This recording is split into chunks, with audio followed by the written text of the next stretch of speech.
विश्वास ने गाड़ी की चाबी उठाई और दरवाजा खोला।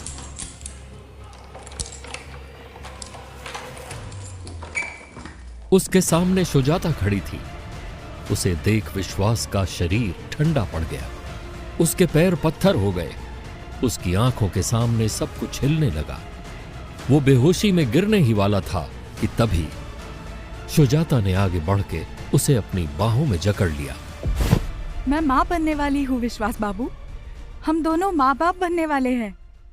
अगले दिन सुबह सूरज की पहली किरणें जब विश्वास के चेहरे पे आके पड़ी, उसे एहसास हुआ कि वो ड्राइंग रूम के सोफे पर लेटा हुआ था। उसके सामने सुजाता बैठी थी और उसे एकटक देखे जा रही थी।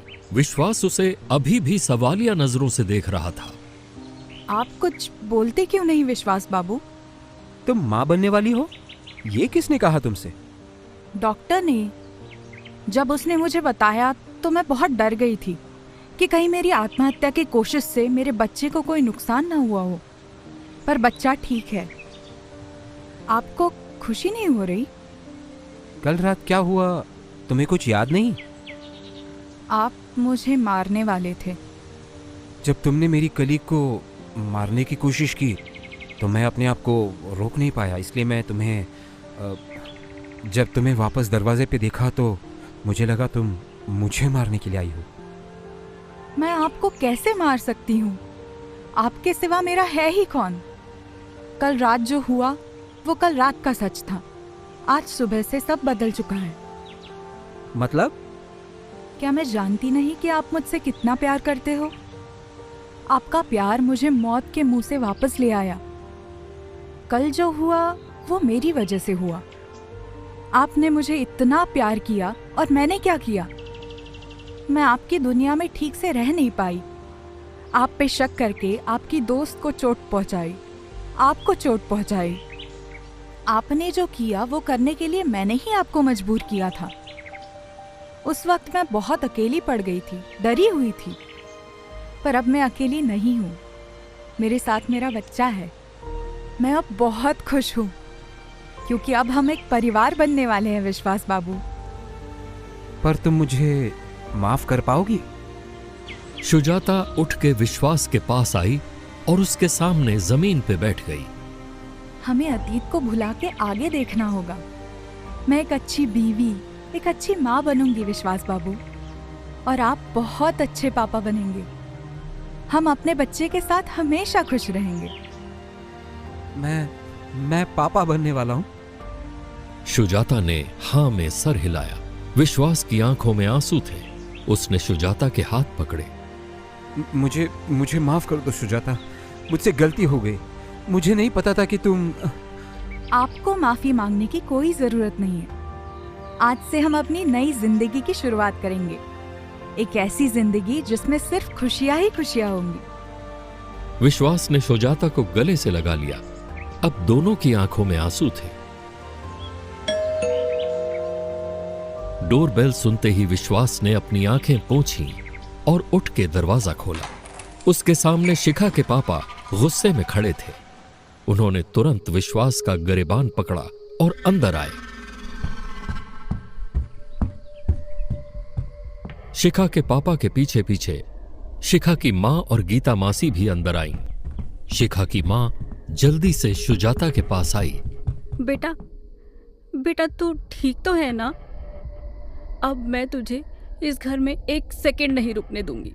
तू अभी अपना सामान पैक कर, हम निकलते हैं। पिताजी, विश्वास ने कुछ नहीं किया। सब मेरी नासमझी थी। आप छोड़ दीजिए इन्हें।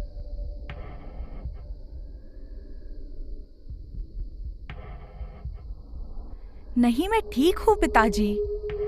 मैं दरअसल माँ बनने वाली हूँ। ये सुनते ही सबको सांप सूंघ गया। शिखा की मां पापा स्तब्ध खड़े सुजाता को देख रहे थे। तभी गीता मौसी सुजाता के पास आई। सच? तू माँ बनने वाली है? हाँ गीता मासी। कॉन्ग्रेचुलेशंस शिखा। दीदी, सुना आपने? आप नानी बनने वाली है।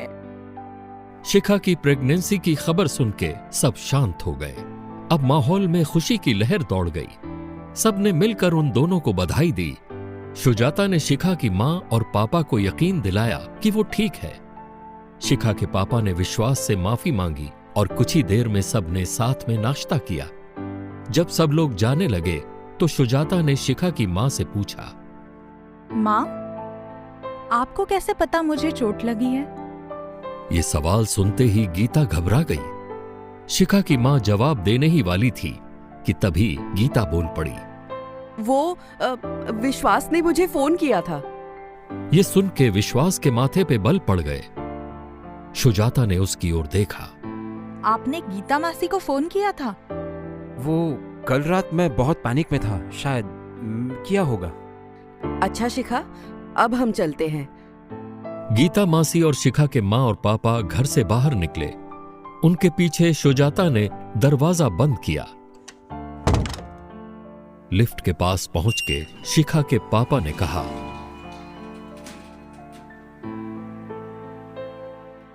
हाँ, शिखा कुछ अजीब ही हो गई है। कुछ तो चल रहा है उसके साथ। उन दोनों की बातों से बेखबर गीता सोच रही थी कि अब क्या होगा। आधी रात का वक्त था। गीता के घर पे शिखा की आवाज गूंजी। घर के ड्राइंग रूम में गीता खड़ी हुई थी और उसके सामने कुर्सी पे बाबा बैठे हुए थे। मैं प्रेग्नेंट हूँ? प्रेग्नेंट? उस बास्टर्ड विश्वास का बच्चा मेरे पेट में? इससे तो अच्छा होता मैं अपने शरीर को हॉस्पिटल में मर ही जाने देती। Shikha, you don't mean that. I mean it मासी। मैं अब उस शरीर में जाके क्या करूंगी? आपने मेरा शरीर देखा? देखा आपने? बूढ़ा, बीमार और अब प्रेग्नेंट। सब खत्म हो गया मासी, सब खत्म हो गया। शिखा, तुम बच्चों की तरह बात कर रही हो। वो तुम्हारा शरीर है, कोई खिलौना नहीं। खिलौना तो मैं हूं मासी, जिसके साथ विश्वास ने खेला और फिर तोड़ के फेंक दिया। आपने पूछा था ना मुझे क्या चाहिए, जिंदगी या मौत? मुझे मौत चाहिए, विश्वास की मौत। मुझे उसे तड़पते हुए, रोते हुए, माफी की भीख मांगते हुए देखना है। मुझे उसे बहुत बुरी, बहुत दर्द भरी मौत देनी है। फिर क्या होगा? तुमने उसे मार दिया, उसके बाद क्या होगा? शिखा, तुम्हारा शरीर बीमार सही, बुरी हालत में सही, पर वो तुम्हारा शरीर है, तुम्हारी जीने की इकलौती उम्मीद। अगर तुम्हें अपना शरीर वापस नहीं मिला तो विश्वास को मारने के बाद क्या करोगी? जिस अंधेरे में अभी हो उसी में रहोगी? मासी, मासी, आप मेरा दर्द समझ नहीं सकती, समझने की कोशिश भी नहीं कर रही आप। मैंने अपनी जिंदगी अभी शुरू ही की थी और अब मुझे अपना शरीर वापस मिल भी गया तो भी कोई फायदा नहीं। मैं अपनी जिंदगी के सबसे अच्छे साल खो चुकी होंगी। शिखा बेटा, तू सही कह रही है। मैं नहीं समझ सकती इसका दर्द, और ये बहुत बुरा हुआ है तेरे साथ। लेकिन मेरी बच्ची, मैं सिर्फ ये कोशिश कर रही हूँ कि तुझे कम से कम दोबारा जीने का मौका मिले। कई साल पहले मैंने एक शकचुन्नी की आत्मा को एक इंसान के शरीर में आते देखा था। शकचुन्नी के शरीर में आने से इंसान का शरीर बहुत तेजी से बूढ़ा होता है, खासकर अगर शकचुन्नी अपनी शक्तियों का इस्तेमाल करे तो। मतलब हमें जो भी करना है वो बहुत जल्द करना होगा। कैसे? विश्वास फोन नहीं उठा रहा। ऑब्वियसली आपकी मदद लेके उसने सुजाता को मारने की कोशिश की और कामयाब नहीं हुआ। आई एम शॉक्ड कि सुजाता ने उसे जिंदा कैसे छोड़ दिया। अब तो वो सुजाता को चोट पहुंचाने की गलती से भी कोशिश नहीं करेगा, क्योंकि वो सुजाता से पहले से ज्यादा डरा हुआ होगा। तो हमें उसे मनाना पड़ेगा। रात के 9 बजे थे। विश्वास ममता के घर पहुंचा।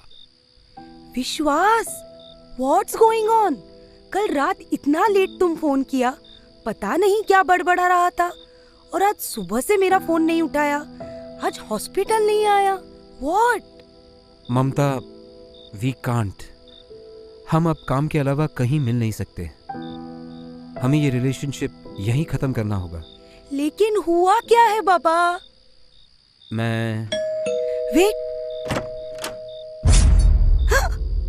ममता ने दर्द में नीचे अपने पेट की तरफ देखा। वहां एक चाकू घुसा हुआ था। उसने फिर सामने देखा। वहां सुजाता खड़ी थी। ममता लड़खड़ा के पीछे हुई और एकदम से जमीन पे गिर गई। हाँ, ममता! विश्वास झट से ममता के पास आया और उसके पेट से चाकू निकाला। चाकू के निकलते ही ममता के पेट से खून का फव्वारा फूटा। विश्वास ने जल्दी से उसके पेट का घाव दबाया।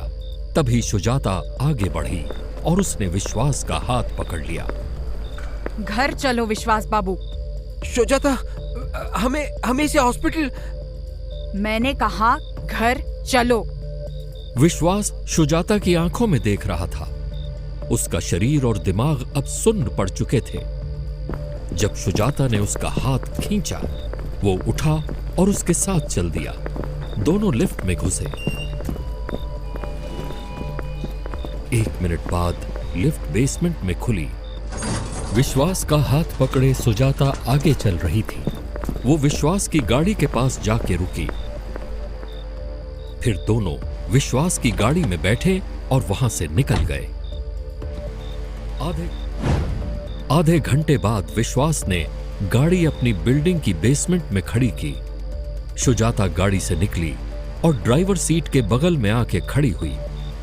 विश्वास के गाड़ी से निकलते ही उसने विश्वास का हाथ पकड़ा। वो आगे चलते हुए लिफ्ट के पास पहुंची। सुजाता और विश्वास लिफ्ट में खड़े थे। विश्वास सुजाता को बिना पल के झपकाए देख रहा था। सुजाता शांत खड़ी सामने देख रही थी। जब उनके फ्लोर पे लिफ्ट का दरवाजा खुला, सुजाता विश्वास का हाथ पकड़े बाहर निकली। फ्लोर के कॉरिडोर पे दूर खड़ा 90 साल का वो बुजुर्ग उन्हें देख रहा था। उसके माथे पे बल थे। सुजाता और विश्वास अपने फ्लैट के दरवाजे पे पहुंचे। सुजाता ने चाबी से फ्लैट का दरवाजा खोला और वो दोनों अंदर आ गए। सुजाता ने दरवाजा बंद कर दिया। वो बुजुर्ग उनके फ्लैट को घूर रहा था। अंदर पहुंचते ही सुजाता विश्वास को डाइनिंग टेबल के पास लेके गई। टेबल पे डिनर रेडी रखा था। सुजाता ने डिनर सर्व करना शुरू किया। खाना सर्व करने के बाद सुजाता ने विश्वास के लिए कुर्सी खींची। विश्वास बैठा। सुजाता उसके बगल में बैठी। अब उसने विश्वास की तरफ देखा। विश्वास बाबू, मैंने अतीत इसलिए नहीं भुलाया क्योंकि मुझे अभी भी आपसे प्यार है। मैंने आपको माफ इसलिए नहीं किया क्योंकि मुझे आपकी जरूरत है। आप जिंदा इसलिए नहीं है क्योंकि मैं आपके बिना जी नहीं सकती या मर नहीं सकती। मेरी तो जीने की वजह खत्म हो चुकी थी, पर अब मैं माँ बनने वाली हूँ और मेरा आने वाला बच्चा मेरी जीने का कारण बन गया है। मुझे मेरे बच्चे को अच्छी जिंदगी देनी है। मैं भले ही अपने बच्चे की अच्छी देखभाल कर सकती हूँ, लेकिन मेरे बच्चे को एक परिवार चाहिए, बाप का साया और बाप का नाम चाहिए। और मेरे बच्चे की अच्छी जिंदगी के बीच जो भी आएगा, मैं उसे मारूंगी नहीं, बल्कि उसे ऐसी जिंदगी दूंगी कि वो मौत मांगेगा, लेकिन मैं उसे मरने नहीं दूंगी।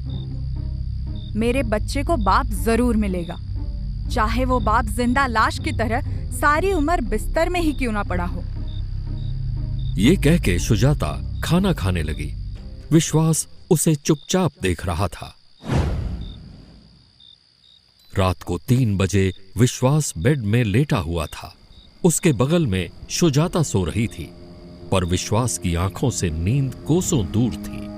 उसका दिमाग अब शून्य में जा चुका था।